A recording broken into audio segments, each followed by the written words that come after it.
Hey, Mike, how do you feel about today? Feeling pretty good about it? I think today's a great day, Dan. I couldn't agree more. Like you say, any day that you wake up and your name's not in the obituary, you're off to a good start. Speaking of which, today's also a great day to start your own podcast. Whether you're looking for a new marketing channel, you have a message you want to share with the world, or just think it'd be fun to have your own talk show, like we did. Podcasting is an easy, inexpensive, and fun way to expand your reach online. Maybe learn something. Now, Buzzsprout is hands down the easiest and best way to launch, promote, and track your podcast. It's what we use. Your show can be online and listed at all of the major places podcasts can be found, like Apple Podcasts, Spotify, Google Podcasts, etc., within minutes of you finishing your recording. You know, podcasting isn't hard when you have the right partners. And the team at Buzzsprout is passionate with helping you succeed. Join over 100,000 people, just like us, sharing their message, already using Buzzsprout as the conduit to get their message across the world. We use Buzzsprout, and we love it. Buzzsprout will give you a great-looking podcast website, audio players that you can drop into other websites, detailed analytics to see how people are listening, tools to promote your episodes, and much, much more. So here's what you'll do if you want to start your podcast today. Follow the link in the show notes. This lets Buzzsprout know we sent you. It gets you a $20 Amazon gift card if you sign up for a paid plan, and it helps support our show. So make it a great day today. Get on to Buzzsprout and start your podcast. Inform the world. And, of course, always analyze responsibly. Cheers.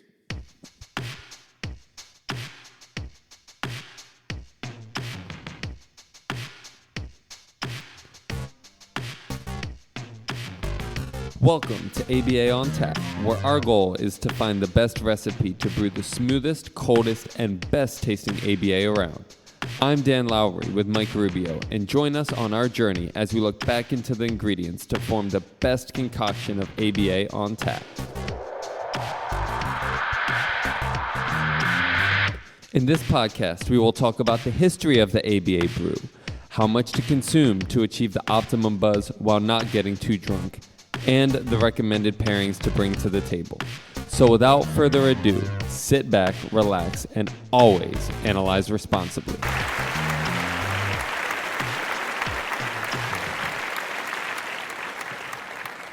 All right, and welcome back yet again to ABA on Tap. This a continuation episode. Before I go too far, I'm Mike Rubio with our gracious co-host, Dan Lowry. Dan, how you doing? Doing good, man. Good to see you. How you doing? Doing well, doing well. Excited to be able to follow up on our episode about escalation cycles, which has turned into a discussion about just about everything else with a little bit about escalation cycles. But the importance, I think, of the cycle is talking about what's happening in our brain, what is happening concurrently behaviorally, knowing that we often think of neurology supporting behavior, but it actually also goes the other way around, something we talked about a little bit in the first episode on escalation cycles. But today, really wanting to continue with the what to do. So we talked about the why certain things happen, the how to understand those things, and now what to do behaviorally, how to not react but respond to escalation behaviors, whether they're assaultive or not, knowing that our perception has a lot to do with it. So sometimes a mere tone of voice might sound like an escalation to us. And our discussion started about how to manage crisis with regard to the escalation. So again, we're dealing with a lot of variables here, likening them, that's hard to Easy say, for you to say, to one another.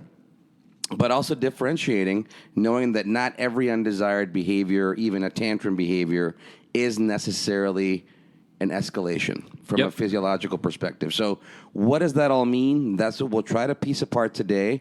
We talked a lot about brain last time. We'll allude to those things still today, and then talk about what the learner or what our child, what our client might be experiencing during those periods of tantrum and or escalation. More importantly, how is that making us react, and then better yet, now respond in a way that we keep that cycle not from tipping. We keep it away from tipping over into escalation, but in this sort of healthy, a little bit of stress back to baseline, a little bit of stress back to baseline, which is kind of like what a good learning model is going to look like. It's not like you're always at baseline during learning. If you were always at baseline, then there wouldn't be any arousal with which to learn, right? Sure. So we often think of as parents, I make my allusion to the perfect little English schoolboy, yes, mommy, no, mommy. No, we have to go through some of those periods of difficulty in order for learning to happen. What we're talking about today is when our child hits that point of, man, I'm frustrated with your behavior, child. We've been going at this for an hour now with your homework or whatnot. How am I going to recognize those signals in me? And then more importantly, how I respond is likely going to be able to keep us from tipping this over into any sort of escalation, crisis, so on and so forth. So in so many words, Dan, I'm saying us as professionals, myself as a parent, I've got a great deal of influence and control, dare I say, over whether or not these things go into escalation. And then better yet today, we'll talk about how when they do go into full escalation, how we can still maintain that control and allow for the resolution of these situations without hopefully without having to involve law enforcement or having to make trips to the hospital and have a psychiatric hold. Not that those are bad things, but things where now learning has stopped and we're allowing somebody else to take control and we haven't learned how to resolve that on our own. So, as always, I've thrown a lot at you. Unpack it, friend. Yeah, when you were chatting about your response rhetorically being the parent's response and how that affects the child's response, it's very interesting because I run a lot of parent groups with our current company that we're a part of, and there's kind of two types of parents, and I can totally see both sides of it. But when I talk about behavior being a product of the environment and how our response has a huge impact on the child's response, it's kind of two types of parents. One type, and again, no judgment to either one. I could totally understand me not being a parent the best of my ability. One type of parent is like, well, so you're saying it's my fault? I'm not the one tantruming. No, the child just needs to do their homework. And I would probably feel that way too. Like in my arguments and stuff like that, sometimes I can be kind of righteous and things like that. And I can totally understand why a parent would feel that way. The other type of parent is like, okay, you're the quote unquote expert. I'll try it, whether they believe it or not. I'll try to adjust my behavior. And in fact, one of the parents that comes to our parent group that has a teenage kiddo, both parents, after listening to the podcast and attending my parent groups, within 2 months, their child's on a completely different trajectory. And this parent came to us and was like, you know what, it's really just adjusting my behavior in these situations. We still do have little flare-ups, but it's kind of like little sparks. But without the prerequisite oxygen being, flamed on them, they just kind of end up as a spark. So again, I want to try to highlight that and preface that as we go through this, that your behavior does have a significant impact on your child's behavior. Again, no judgment. I don't want anybody to do that. No need to be defensive or anything like that. But the more you're able to objectively, and I do think that's where it's kind of useful for me not being a parent, is I can look at these things objectively. The more you're able to not respond and try these suggestions, I can almost guarantee you'll have a quicker response versus some of the other parents. And then, some people too, myself included, tend to be right fighters, right? And well, the child needs to do their homework. The teacher said they need to do their, and yes, I get it. You're right. The child does theoretically need to do their homework. They're not going to spontaneously combust, but they should do their homework. They should do the chores, things like that. I understand that. But the question is, do we want to be right or do we want to be happy? And the more we can kind of adjust our behavior, the quicker you'll be able to get to your response. Anyway, so what we'll talk about today is the behavioral strategies of how to get to where we want to be. Last time we talked about the physiological and the neurological symptoms of fight or flight. So again, when the amygdala is triggered, that sends us into fight or flight, which starts to send blood into or away from our brain into our extremities. So because we're not on YouTube currently, I want y'all to think about, and we might revisit this when we have YouTube backing, so for a better graph, I want y'all to think of kind of like a bell curve with a going up and an inverse bell curve going down. And that's basically going to be the behavioral curve, which runs exactly proportional to the physiological and neurological curve. So think about it as there's 50% of the blood in your extremities and 50% of the blood in your brain. As you get more escalated, more blood goes into your extremities, less blood goes into your brain. So think about it just from like a chart. You've got 20% more blood going into your extremities. You've got 20% blood less in your brain. So now you're at a 70-30 scale. And that continues to go. So as more blood, as you get more escalated, as an individual gets more escalated, the trajectory goes up on the top end and down on the bottom end because the cognition runs exactly inversely proportional to our behavior. The more blood that's getting pumped into extremities, the less we have in our cognition. So the first thing I want to do is talk about baseline. Before I get there, Mike, anything you wanted to add to what I've said so far before I start to get into the behavioral strategies? Well, so what we're saying here is there is no way not to have this reaction. Just to clarify for all parents out there, you're going to have this reaction. Now, how you respond to this physiological reaction you will initially encounter is what we're talking about today. Correct. So are we saying be superhuman? You're superhuman. Don't ever get frustrated at your child's frustration. No, not what we're saying. We're saying you're going to get frustrated at your child's frustration. And when you notice that frustration,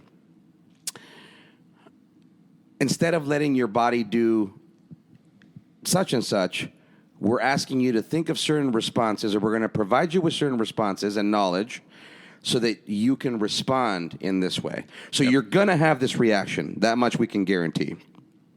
When you note that reaction, that's when you'll kick in the responses or the strategies we're talking about today. Yep, exactly. There's only one person we can control, and that's us. Okay, so let's talk about baseline. And this obviously looks different for every individual, but we've talked about stress and distress yesterday. Baseline is just when an individual is at kind of like a homeostatic level. There might be a little stress, might be a little bit of lethargy, but not too much where it's really affecting their behavior greatly. And this varies for every individual, right? Some kids are very mobile, some kids are active, some kids are fidgety, some people tap their knees, some people play with their hair. Baseline is different for every individual. So just because you have two kids and one is calm when they're doing the homework and the other is fidgety doesn't mean that the fidgety one is away from their baseline. But baseline is just think about your child when there's nothing really being asked of them. What is their physiological state and their demeanor and their level of activity? That's what I want people to think of. Baseline is where we want most of the learning to be done. And as we talked about, Mike, last time, why is most of the learning based on blood flow and stuff like that? Why is baseline the best opportunity and the best time for us to do most of our teaching and learning? Well, because certain brain structures are being supported by your blood flow. So Exactly. You only have so much blood in your body. And that's why, if you get nervous, your body doesn't have enough brain response to manage digestion. So Exactly. you might go take care of that and then come back and do your speech or whatever it is you were nervous about. So we're really talking about how to have the optimal brain blood flow, brain responsivity to support that learning, knowing that once we're escalated, moving toward crisis-like behavior or distress, that learning ability is going to be compromised based on how the brain is functioning. Yep. And again, nobody comes to these podcasts to learn about what do I do when my kid's calm. But I really want to highlight this because Mike's talked about numerous times how we're trained to leave well enough alone. And we're trying to rewire your brain structures as parents and therapists and stuff and not leave well enough alone. That's when you should be spending the most time and energy and effort figuring out what's going on because it's going well. So at baseline, like Mike said, that's when we have the most blood in our prefrontal cortex, in our hippocampus. That's when we're going to retain the most amount of information. With the analogy that I ended off with last time, that's when there's electricity going to the processor and the RAM. So they're writing on the hard drive, right? So if you want that to be retained, whatever you're teaching, that's probably also when the individual is going to be most attentive. And then as a parent, when you're at baseline, you're going to be able to present stuff in the best way. If you're away from baseline, again, taking back to you, the way that you present is probably not going to be the best way. So you can think about it neurologically. The reason is because that's when the most information is going to be retained. If you want your child to retain the information, try to do so when they're at baseline. So from that perspective, just to interject really quickly, behaviorally speaking, if your child's baseline is a little bit hyperkinetic, if they don't tend to sit down for anything, they tend to want to stand. Now, even the way you approach homework might be a little different. So the idea that you might say, okay, come sit over here, when you really want them to be in one place so that they can have access to their pencil and their worksheet, now you might want to consider, well, wait, why don't you stand over here and let you pace a little bit after one problem or so on. Now, that doesn't seem ideal. But what we're saying is by recognizing those particular aspects or those baseline behaviors in our kids, we might actually support their baseline entry into activity without wanting to make it our ideal vision, where you're sitting here, you're just having your eyes where I need you to have your eyes. Because as parents and as professionals, we spend a lot of time with that. No, look here. No, come sit over here. Come this way, come that way. So we're almost trying to set up the perfect situation. We're trying to get that pitcher to pitch the ball perfectly to where our swing is, where we should be thinking about where the ball is and how to get our bat to that position. That's a great analogy. Yep. So what are some things that are going to cause your child to follow an instruction when they're baseline? Number one, that they are engaged, obviously, that they understand the instruction. So if you want your individual or your child to stay at baseline when presenting instructions, number one, they should understand it. I see this happen all the time in schools. The teacher will bring over a whole box of work, and the kid only has to do one worksheet, but the kid sees the whole box of work and flips out because they don't understand what's expected of them. Or the parent says it's time to do homework. What does that mean to the kid? The parent knows that means I want you to do 5 minutes of homework, but the kid might think that means that I'm going to do homework for 8 hours. So it's really important, number one, that the child understands your instructions. So making sure that you're very clear with your first then so that the individual understands. Also, that they find meaning in your instructions. And I'm going to parallel this with mean that it's valuable. So I don't necessarily expect a 4-year-old kid to find meaning in brushing their teeth. Or I still don't really find that much meaning in some of the work I did with geometry and stuff like that. Like, there's going to be times where an individual doesn't find meaning. So we have to make it valuable. I'm not going to talk too much about artificial versus natural reinforcement. We've talked about that a lot. But we have to make it valuable. Why should they sit and do homework as opposed to put their head down or run away or grab the iPad or spin around next to the wall? Why should they do it? It has to be valuable. Do we have a motivator? Hopefully it's a natural motivator, like if we're talking about homework, getting good grades, being successful, acquiring knowledge. Or it could be an artificial motivator, money, iPad, game time with family, something like that. But it has to be valuable. So number one, they understand the instruction. Number two, that it's valuable, and they understand the value behind it. Hopefully that it's meaningful as well. Those are some important things when we're talking about baseline. Also, that the individual has control over the environment. I think that's important to what Mike said in terms of individuals that might be a little bit more active, that they have some control. Why do they have to sit down in this exact chair? Okay, if we're talking about in classroom, okay, maybe they have to do that because the teacher's not able to accommodate individually. But control is such an important aspect. Think about a lot of the kids we work with. They go to school from 7:30 to 3:30. Then they go home and they have this therapy. And then they have ABA from 4 to 6 or 5 to 7 or something like that. That's a lot of time throughout the day that kid's been told what to do and probably doing things they don't want to do. So it's not so much by 6 o'clock that the kid's like, I'm not going to do my math homework. It's just like, I'm tired of being told for 8 hours a day what I need to be doing and how I need to be doing it. So I'm just going to not do it.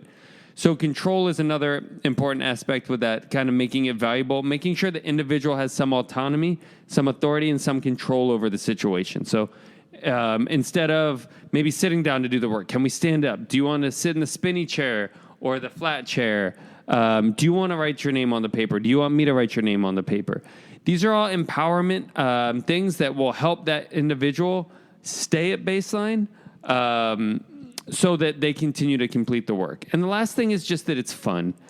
I encourage you all to really, really emphasize this fun aspect. Again, parents will spend hours talking to me on, well, how do I get my kid to do homework? Or how do I get them not to hit their sister or something like that? But rarely do parents ever come to me and like, well, how do I have more fun with my kid? But that's the important thing. We have to really make sure that we're trying to find ways to be fun so that this individual will stay at baseline. That's when the most learning's done. So to some extent, there's a matter of referencing here, right? So I don't imagine that a lot of the parents we work with who, to go on with this example of homework, after a certain trend has emerged in terms of homework, as parents, we're also approaching homework with a certain level of apprehension. Sure. Okay. So that's number one. It's creating stress or distress in the parent. Exactly. Because you're already going, this is going to be tough. Yep. This is going to be challenging. So it's a matter of actively thinking how you're going to approach that challenge. We talked about, okay, so your child doesn't sit very well to begin with, expecting them to do that while they're doing homework, that might be one way to think about it. Another thing, even just the way you present homework, right? So you've talked about this. Every day it's, okay, it's time for homework. Fallout. Yet, as parents, we'll do the same thing. As professionals, we'll do the same thing. Hey, it's time for this on the schedule, and now that I've said it, I'm going to dig my heels in. This is what it's time for. Yep. Now we've got conflict, not just confrontation. So the idea that, let's talk about this for a while, that you're going to approach that differently. So as a parent, you might say, hey, I'm going to get ready for homework, and literally go set things up on that table or that location for homework for your child might be a time savings. Now, sure, at some point, you're going to want to get their help and help you chain through that, right? But oftentimes, we expect a whole lot out of the learner. We expect everything. Yep. Go get your homework, sharpen your pencil, understand what's supposed to be for homework already. Did you write it down? You didn't write it down. Go look on Power School. Go do this. Go do that. Can we cut through a lot of that fat for our kids, for our clients, for our learners in specific, to be able to then just get right to what the demand is, which is probably already pretty hard for them if they're avoiding it. Sure. Whether reading, writing, some sort of math, something that's already challenging enough that they're avoiding it for whatever reason. Yeah. Now, you also mentioned the idea of having fun and, sort of the intrinsic reinforcement part of it, or the intrinsic motivation. Well, that starts with you as the parent, right? Again, how are you setting that up? Because you're already approaching this as punishment for yourself. We're also engaged in some level of avoidance, even professionally speaking. When you know that you're going to hit that sore spot for that learner, ooh, how am I going to do this? I'm already anticipating some sort of fallout. So remembering our better procedures. How am I going to chain this? How am I going to facilitate this for the learner? And then I do all this, and I still get a refusal. What now? Yep. How do we keep ourselves at that better, quote-unquote, calm state, knowing that the learner is referencing everything we're doing? Our escalation, our avoidance, our anticipation of fallout. We're acting just like them, and unless we change that by understanding what happens to our physiology, by understanding how to behaviorally change that and remain calm, as it were, knowing that we're facing an uphill challenge. Sure. That's what we're talking about today. Yep. Even changing the word homework, maybe that's created some stress, or that creates some physiological respondents in that individual. So instead of it's time for homework, it's, hey, what are we going to learn about today? Or what's on tap for science? Or can you show me what you have in your backpack? Something like that, just changing that word. But let's talk about some of the transition into escalation. So we're at baseline, and that's when everybody's calm, and that's where individuals spend most of their time. Let's talk about escalation. So escalation is any deviation away from baseline. It can be, we would call it, you could think about it positive or negative, but keep in mind that we are only able to see observable escalations. So a lot of times when I ask parents, what does your kids do when they escalate? Oh, they start pacing, they get louder, they start fidgeting, they start clenching their fists, they get redder. Sure, we can absolutely look at those things. But I'll talk. I was going to ask you, Mike, but I'll throw myself under the bus for this one.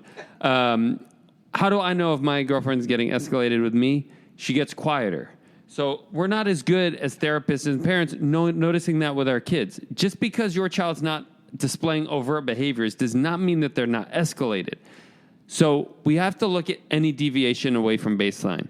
One of the examples at a social group, maybe, 7 years ago now, at a 9-year-old client that I would work with, and I would see him in the waiting room every Tuesday for our social group.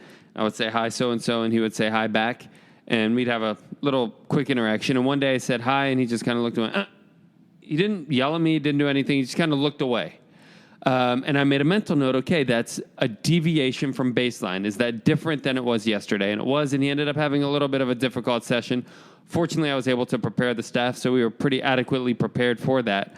But we're talking about escalation. So escalation, again, any deviation away from baseline. A lot of times parents will say, my kid goes from 0 to 100.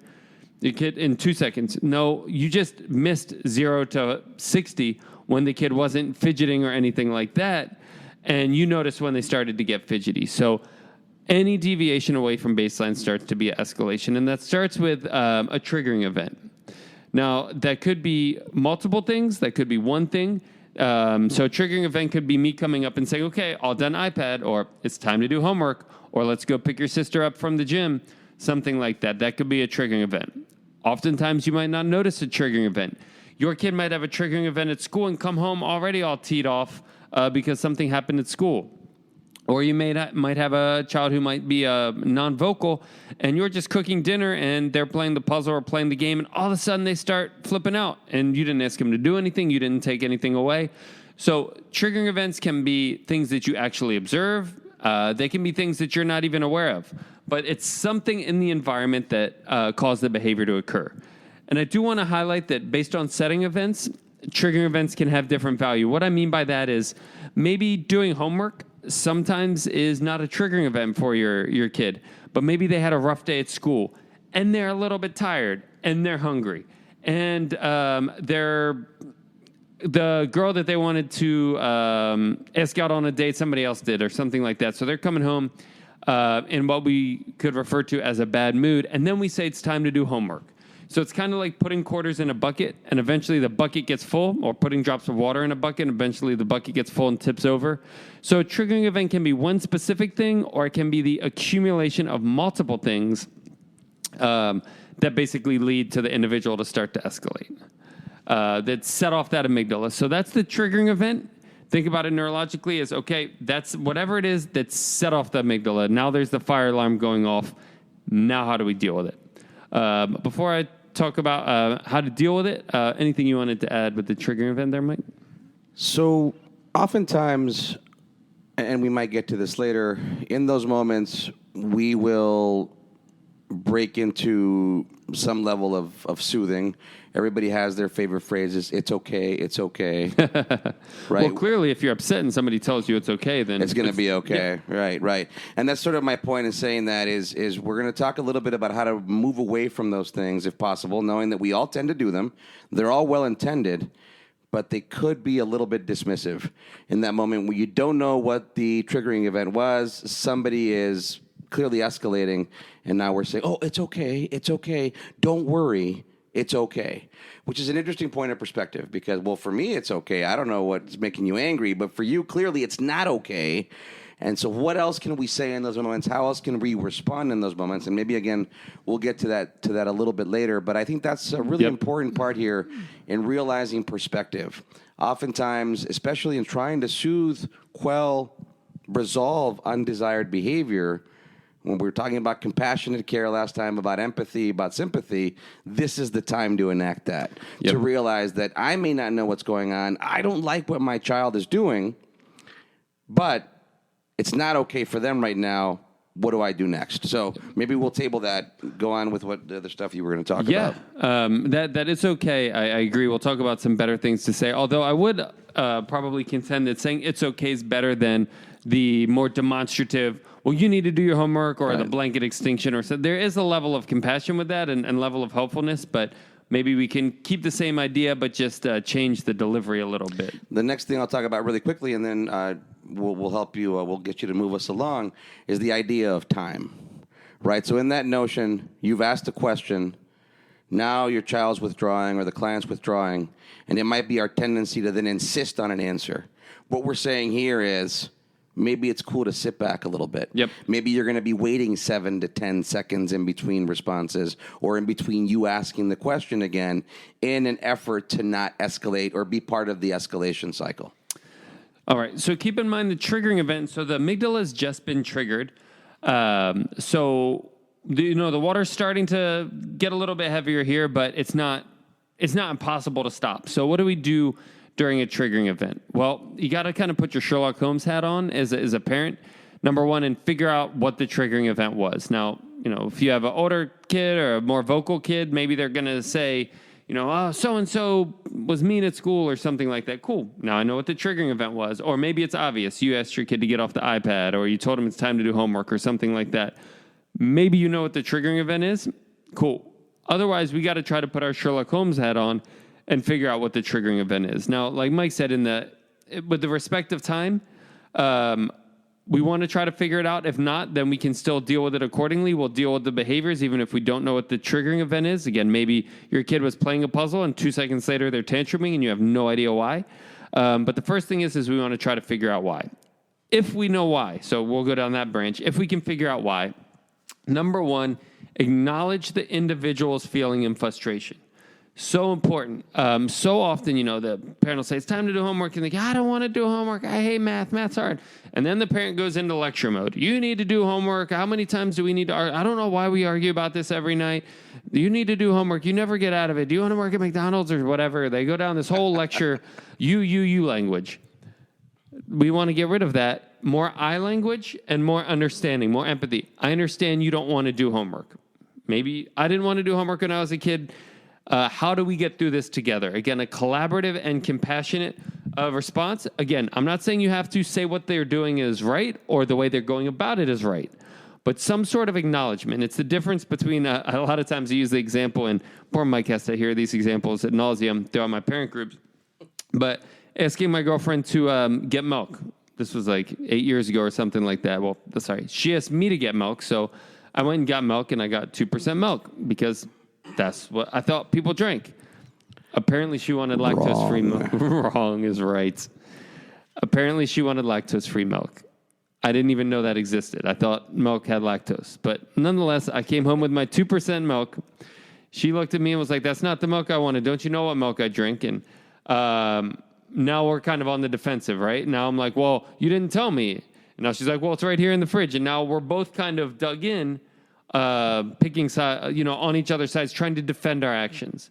Whereas if I would have come home and, I realized I didn't tell you the kind of milk that I wanted.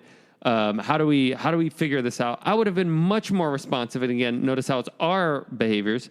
I would have been much more responsive and more likely to be like, you know what, let me go get you the right type of milk. Same thing with the kids. I understand that you feel this way, or what you're telling me is this. It looks like you're upset. Can I help you? Again, some sort of acknowledgement in the triggering event and letting them know that you're on their side. Again, a lot of it, as we've talked about, 93% of communication is non-vocal. So not a whole lot of talking, but letting them know that you're on their side and you want to help them through it. That's number one with the triggering event. How do I acknowledge it? And how do I try to help them through it? Because here the cognition's pretty low. I'll just use a number, maybe 10% more water. So now we're at the 60-40, 60% of the blood in the extremities, 40% in the brain. That's still recoverable. So how do I let my child know that I'm on their side? And how do I figure out how to get them back to baseline? So therein lies this aspect of time again, right? So one thing I like to say is none of what we're saying today is a magic wand. Once in a while, it'll work that way, but it's going to be a gradual process, meaning to your example with the milk, even in the best case scenario, in order to find that solution, you're going to have to enact a little bit more time consumption. You're going to have to go back to the store. Milk. Yep. Right. Going to have to go back to the store. So this means that by doing this with your child, they're not automatically going to get to their homework. It might mean some acknowledgement. It might mean more acknowledgement. It might mean a lot of suggestions that your child kicks back and says, nope, that's not going to work. And this entire time, what we're also saying is that as the adult, as the authoritative adult, if you will, we need to endure some of these things, meaning our baseline needs to maintain as well. We need to make sure that we're not escalating by this back and forth rejection, but that we're continually enacting all these solutions, knowing that not one of them is going to work right away, but it's going to be an amalgam of many attempts that's likely going to lead to the desired response, where your child will go, okay, I think this is manageable enough now. Your client might say, I see that you're not escalating, so I'm not referencing escalation in you. We're not at a standstill where I'm saying, no, I don't want to do homework, and you're saying, yes, because I love your example. What do you want to work at McDonald's? That's such a common Maybe the child does want to work at McDonald's, and that's okay. Eddie Murphy would say so. Right? I want McDonald's. The point being, you are going to have to endure a little bit of time with this, even with these strategies. And during that time, the more calm you maintain, the better the outcome is likely going to be. Absolutely. And in your example, you reflecting on my example, neither me or my girlfriend wanted to go back to the store. Just not. like as parents, neither you nor the kid want to do homework. It's probably aversive for you as the parent, and the kid doesn't want to. Somebody's going to have to get that done, we're going to have to find a common ground. And so often I'll see, parents wanting the kid to be flexible, but they're not being flexible, or therapists, right? So often they're waiting for the kid to make the first agreement, and then they were like, well, okay, when they start to do it, then I'll start to agree. But a lot of times we need to make the first flexibility. Like in my girlfriend's example, I didn't want to go to the store. She didn't either. One of us is going to have to make the bullet and like, well, let me offer you some sort of win in this situation. And same thing with the kids. So maybe the kid's not wanting to do homework. Can I do the first problem for you? Can I write your name on the paper? Do you want to sit in the spinny chair? You want to spin to do homework? Something like that. How can I show them that I'm on their side? I'm team kid, not team, police officer that's just going to make you do it the exact way I want to do it. So that triggering event, again, showing them that you're on the same team, trying to offer them solutions that are going to benefit them. Let's talk about escalation. So this probably, because a lot of times you're not necessarily going to know the triggering event, right? As a parent, you're cooking, you're cleaning, you're doing whatever. You only notice the triggering event when the individual starts to escalate. And again, I want to highlight, escalation doesn't mean more noise or more fidgety. An individual can be escalating as they get quieter. So what do you want to do when someone is escalating? Number one, maybe acknowledge that acknowledge the escalation, and not in a trivial way. Not in like, well, looks like you're mad, something like that. But hey, are you upset? It looks maybe your kid's crying. You seem sad. Can I rub your back? Acknowledging their escalation. And as they start to escalate, so they're going from maybe, 60-40 blood in the extremities versus the brain, now 70-30, 80-20. So it's getting less and less. You want to offer specific options for them to do, but less and less options because they're having less blood in their prefrontal cortex. So it's like you go to the grocery store, right, and you have all the candy bars in front of you. Even with a fully functioning prefrontal cortex, it's hard to figure out which candy bar I want. Now you start taking more and more blood away from there. Now it just becomes an overwhelming endeavor. Same thing as your kids start to escalate, acknowledge maybe their frustration, and offer one or two options. Hey, when you're ready to do homework, sit in the chair. Or when you're ready to earn your Xbox, come sit in the chair and let me know. Or something like that. A simple solution. And oftentimes, if the child's non-vocal, Mike and I have had clients where it's kind of like an ebb and a flow. We let their behavior guide us. So their behavior tells us is basically what tells us how to respond. So maybe they're really upset, and we are trying to figure out if they want us to give them a hug, and we get closer and they get more upset. So we back off. We get closer and they get a little calmer, so their behavior is telling us maybe they do want some sort of soothing.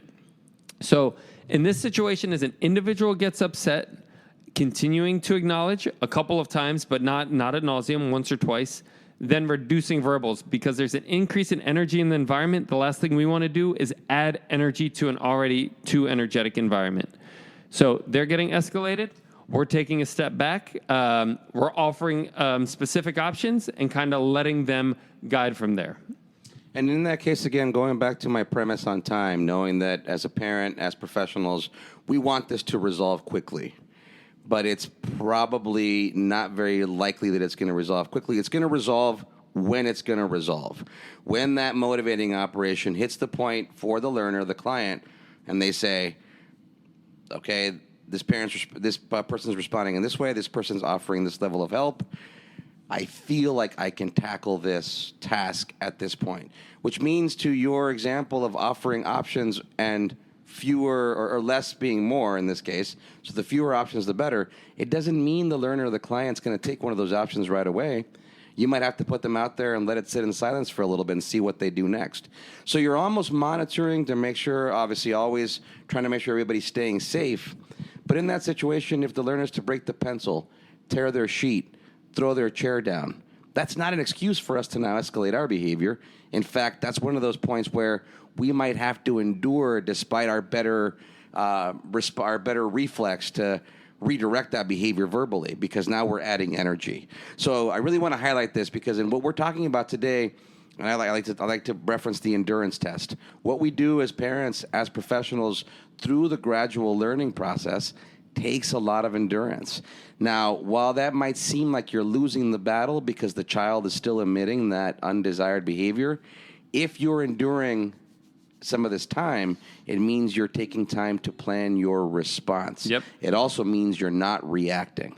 So now we're not saying, let all sorts of things fly. We're not saying be permissive, but this time of endurance, this endurance challenge, if you will, allows you to stay your better authoritative self. Yep. If we're going to compare that now to the full escalation cycle of 45 minutes to an hour, I can guarantee you, without measuring it, unfortunately, that this endurance challenge will take much less time than hitting that escalation cycle. Think about how egocentric we've been as parents and therapists as well, of being authoritarian, which is the I win, versus the authoritative, which is the we win. There's a situation where we want the child to do the homework, right? And the child's getting upset, and the child's trying to communicate that they don't want to do the homework, or they want the iPad or something like that. And we're just going to ignore everything else until we get 100% of what we want. That homework is done. Nothing else is we're not going to acknowledge anything else until I get 100% victory. And then we talk about the kids not having theory of mind. Well, we're also not really having theory of mind, right, in that situation. So, yeah, giving our energy to what's going on in that situation, being collaborative, compassionate, as opposed to just egocentric. Again, like you said, authoritative, we win, not just I win. But in order to get that done, in the milk example, somebody's going to have to go get the milk. So how are we going to get through this? How are we going to get this done? Same thing with the homework and that escalation. There can be FUs, there can be whatever in there. If the kid's going to tell me how they're not going to do their homework, things like that happens a lot. A lot of times parents will say, well, it's time for homework, and the kid will throw a tantrum or do your homework, and then you'll get the Xbox. And the kid will tantrum, and they'll go back and forth, and the kid will finally do the homework and get the Xbox. And the parent will be like, well, they do this every time, and they don't get anything out of it because they end up doing their homework. But it's like, well, they're getting the escape the whole time that you're arguing with it, right?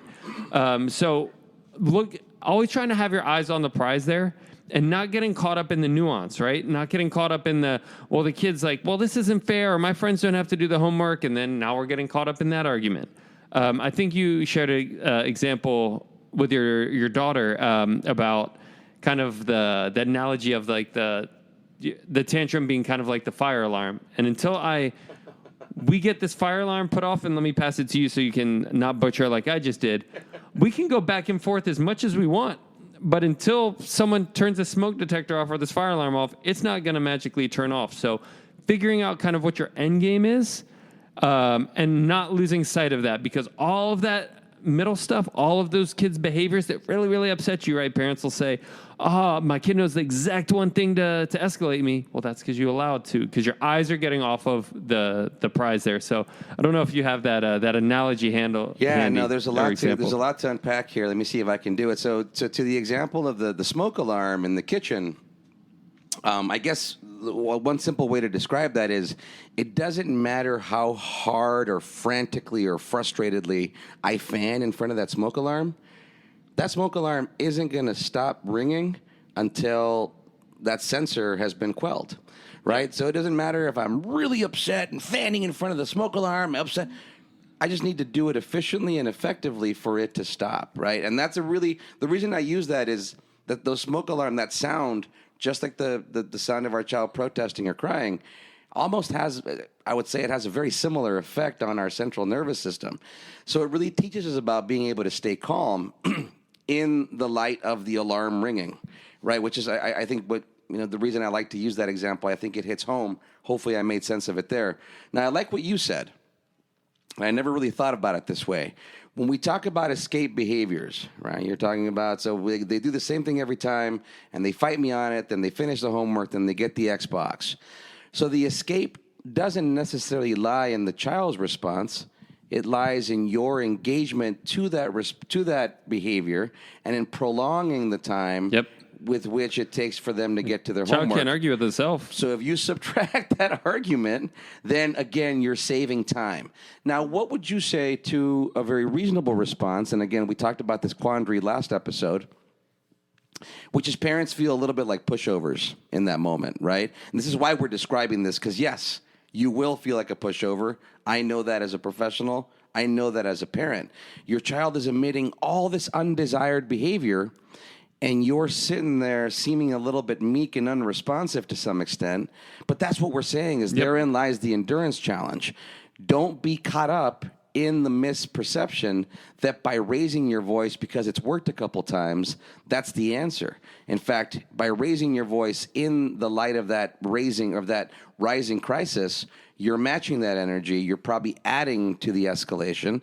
And don't worry about it, because as long as the outcome is that homework gets done, then by not engaging in the argument, you've removed a lot of that delay. You've removed the function of escape by and large on your end, and you're getting yourself to that desired outcome without the necessary escalation on your end. You've met the endurance. I also like to say the challenges with homework, with your child's behavior, those are inevitable. What we're saying here is how much you suffer through it, that's up to you. Yep. The pushover is an interesting one, right? I feel like that's either, so we've got the three spectrums of parenting, right? Permissive, authoritative, authoritarian. I feel like the pushovers are either going to be on the permissive side or the authoritarian side. When the authoritarian person doesn't get what they want, they almost like say, screw it, and then they become the permissive person. And I think that's kind of where that pushover comes in. And I think that's remedied by, on the front end, doing the first then contingency. So it's, first you can do your homework and then you get your iPad or something like that. And then I can just kind of wait them out. But it's when I don't do the first then contingency and I'm just like, well, it's time to do the homework, and I don't have the then part clearly defined. Then when they don't do the homework, then my only resort is to try to be more authoritarian. And then when that doesn't work, then I basically have to be permissive. So I think that's kind of where again, going back to the egocentric pieces, right? If I don't do the first then, I'm not acknowledging, oh, you win. I'm not acknowledging the we win part. It's just a me win, right? It's time to do homework. Well, that's a win for me. How do I get a win for you? So I think it kind of comes back down to that piece on parents being concerned that they're going to be a pushover. Comes down to that first part, acknowledging what can be a win for the kid on the front end.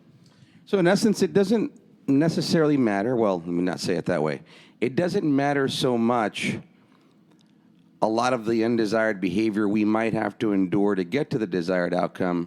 What matters is the desired outcome. Staying focused on the prize. Yeah. Now, and at some point, knowing that by the child, the learner, adapting the notion or it becoming routine that when they finish the homework, the demand is lifted, then that in and of itself over time is what allows for the baseline behavior to endure as opposed to the escalation. Yep. Where sometimes our better logic kind of makes us think that any emission of that behavior toward escalation, because we don't like it, because it's being emitted, it's strengthened. Now, that's not illogical, but what you're saying is it's the resolution of it that's going to be the ultimate reinforcement, and we might have to endure some of it. And the more we stay calm and don't mirror that, any aspect of that behavior, the better. So again, as I said last episode, it's a tall order, but it's an effective method that we're talking about here. We're not saying it's easy.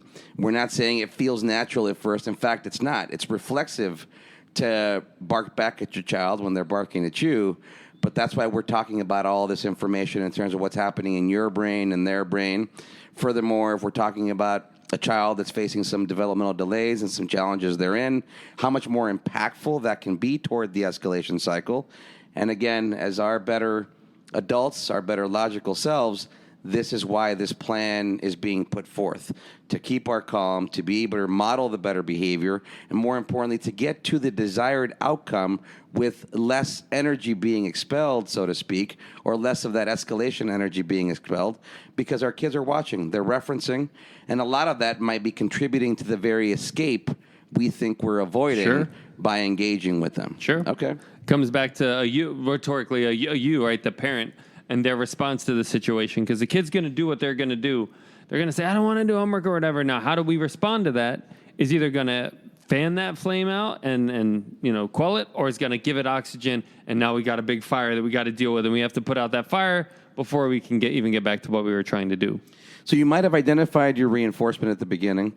It's a phrase that I'm working on changing because I don't like it anymore, but this idea of what are we working for? Sure. More the idea of what's on the schedule after you finish these pieces, right? That's what I like, and the idea that we're not working toward this extrinsic reinforcement. We're actually working toward you finishing your homework so you have the time to access those things that we're not prioritizing as much as homework. Sure. Again, that's a mouthful, but I do like that in terms of us now thinking about intrinsic motivators versus extrinsic pieces. Plus, there's a lot of reinforcers at any time, right? There's parental improvement, getting good grades, seeing yourself getting good grades, feeling good about the work that you did. Maybe the iPad or there's a multitude of things. It's not just one thing. It's not that linear. And then being able to see the difference between your escalation versus when you're pleased with their behavior. Yes. Probably a much better contrast from a place of neutrality as opposed to bouncing back and forth from being escalated yourself to now maybe giving minimal verbal praise. Oh, okay, I'm done too. Great, negative reinforcement for me.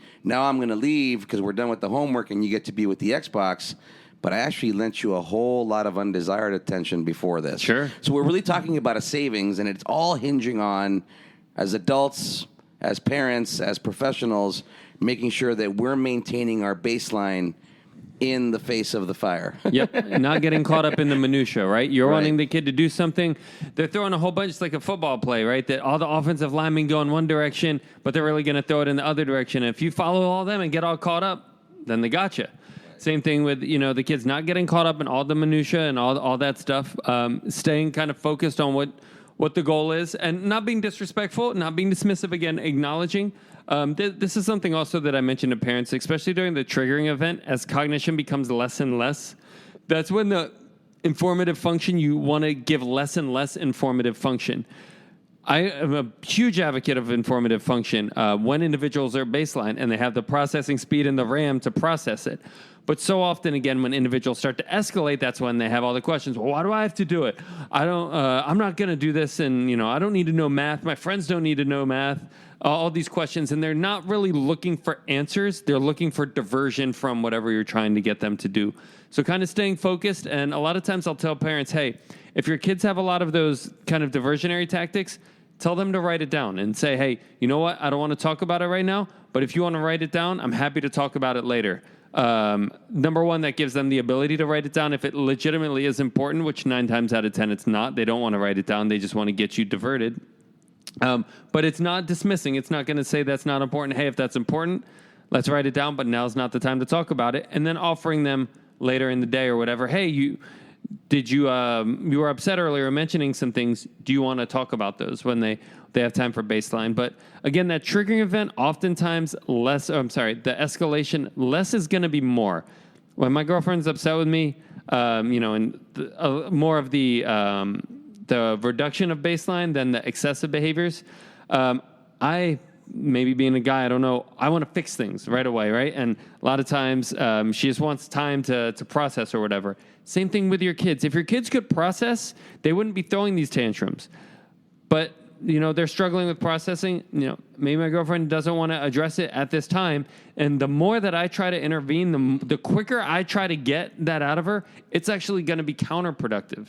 The less I'm going to get out of her. So a lot of times I just need to acknowledge the situation, what's going on, and then put the ball back in their court. I'm here for soothing. Just like with your kids, you're here for soothing if need be. But that soothing is going to be with the intent to get back on track of whatever you initially proposed. So, in a sense, you lay the framework out, or you lay the plan out. You've been alluding to the if-then structure, for example. and then you let it run. I've been talking a lot about that urgency with time that a lot of us can feel in those situations. And we might even run the risk at times of putting out that carrot and reminding them, well, if you want the Xbox, well, if you want the Xbox, well, if you want the Xbox. What we're saying here is don't do that. Yep. You've laid out the framework. Yep. And now you start with your acknowledgement. Oh, I can tell that you don't want to do homework. I see that. Oh, I hear you. I hear what you're saying. Okay, well, the homework's ready. Take a few minutes. And when you want to sit down and start, I'm here to help. Yep, exactly. And on the other end, it means that you have ensured, to use Xbox as the ongoing example, that Xbox is not available. You've done everything on the front end so that there's no fight, there's no accessing the controller and having to take it out of their hands now to make sure that you can keep. Now, let's say in that situation, they have accessed it. What do you do? Yeah, that's going to be a situation-specific example. Is it worth trying to pry it out of their hands and get in a power struggle? That's something you have to think about. The last time you did that with your kid, what did they do? Thinking about that is, I do want to offer a behavioral prescription, as we'll talk about later for this specifics, though, because I could see that this could maybe seem a little bit even hypocritical, saying that we're not going back and forth with kids. That could almost look like blanket extinction. That's not what I'm saying. I'm not saying that you say it's time to do homework and then you turn your back and don't respond to anything that they say until they do their entire homework. I'm also not saying that you say it's time to do homework and then you go back and forth and back and forth and back and forth. I'm saying, like Mike said, and just want to reiterate so that I'm very clear and give you all applicable things to do maybe tomorrow if this situation occurs, because it's Monday, that when you say it's time to do homework and they don't and they respond in a way that is not them doing homework, like Mike said, maybe you acknowledge it once, you acknowledge it twice, you show them that you're on their side. Yeah, I know you don't like to do homework. I didn't like to do homework. Can I help you with this? Can we work together? So you're offering that. And maybe if they respond, maybe they're like, F you, I don't want your help or something. Okay, cool. Well, I'll check back in a little while or something like that. So you're not going back and forth and back and forth and back and forth. You're not completely removing yourself. You're kind of in that middle ground of showing them that you're supporting them and you're there when they're ready to work with you. It's not your way or the highway. You're also working with them. Hopefully that was clear. Yeah, I think so. What we're saying here is it's kind of a dance. Exactly. And you're going to respond to the rhythm. You're going to respond to the song. You're going to respond to your dance partner, in this case, your client or your child. So there's not one set motion. Yes, the steps are clear, right, depending on what dance you're doing. But you're going to have to modify that. Are there more people on the dance floor? Exactly. Are there other stimuli in the environment that you have to contend with? So you're setting the stage. You're certainly acknowledging their feelings. You're offering help. You're being compassionate in terms of what they're expressing with regard to wanting to avoid a difficult task. You're being patient, meaning you're allowing some time to elapse. While you might want to give the direction and want them to start immediately, we know that's not always going to be the case. In fact, we're betting on the fact that it's likely not going to be the case, or you wouldn't be listening to this podcast, or you wouldn't be in our services. That's why you're working with us. So it is a very careful dance of acknowledgement, of maintaining your own baseline, of offering assistance, and then differentially reinforcing any and all more desirable behaviors than their avoidance or their escalated Absolutely. tone. Yep. Okay. Absolutely. Anything else we might add to that list? We're actually, believe it or not, getting close to our hour here. Yeah. We could probably do a third episode on this. We'll see if we decide to do which so. We will have to, because we got the whole de-escalation side. We haven't even gotten to that side. So we'll have to make them come back for the third episode, which I'm looking forward to. Okay. Well, we'll have to talk about that and see. We might avoid the restraint part. Yes, definitely. We can't showcase that just on audio, right? But yeah. I think we've been very effective in talking about how to avoid getting to that point, right? Knowing that there's a threshold, even when we look at the escalation cycle graphically, there's a threshold. And we're not saying, again, to be repetitive here, we're saying not every tantrum is an escalation or a crisis situation, but every tantrum is an escalation. Exactly. And it doesn't have to become crisis, but what we learn from crisis management is how to actually maintain that escalation, that stress, that desired stress, if you will, back down to baseline, back up to a little bit of stress, back down, maybe maintaining that stress for a little while, like you might during a good workout, right?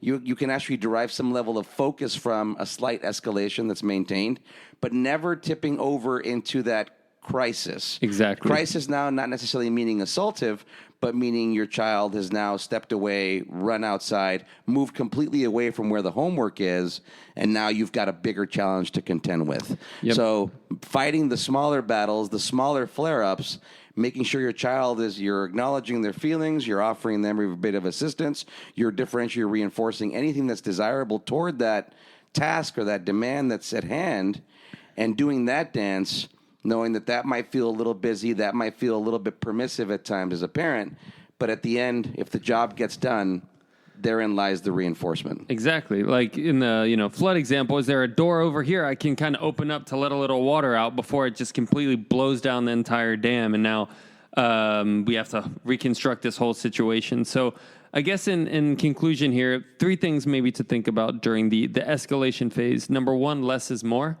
With the kids we work with people in general, just the less we can intervene, the more that it's gonna the higher likelihood we're gonna be to be successful. Otherwise, the individual wouldn't be escalating. If the individual could come up to you and say, "Hey, I really don't want to do my homework right now. This is why," or "I'm really upset about X, Y, and Z. This is why. This is what you can do." They would have done that, but because they're escalating, they obviously couldn't do that. So number 1, less is more.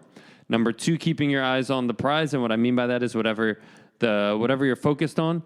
And number 3, kind of going with number 2, is figuring out how we can win, how we get a win. Not I get a win, but we get a win. How can I get us both a win in this situation? And understanding in any situation what a win is for you, what a win is for them, and how we can both get a win in this situation. All right. Well, we've tackled a really large topic. There might be a part 3. We'll see. We'll certainly be back at some point. No, there has to be, because we got the whole de-escalation. So come back next time. Well, we got 2 episodes left in this particular season, kicking off season 4 with our 25th episode. Can you believe we'll be looking at season 4 in January of 2023? We thank you all for your listenership. We thank you for your time. We hope this has been helpful, and we'll see you next time. And always, analyze responsibly. Bye-bye. ABA on Tap is recorded live and unfiltered. We're done for today. You don't have to go home, but you can't stay here. See you next time.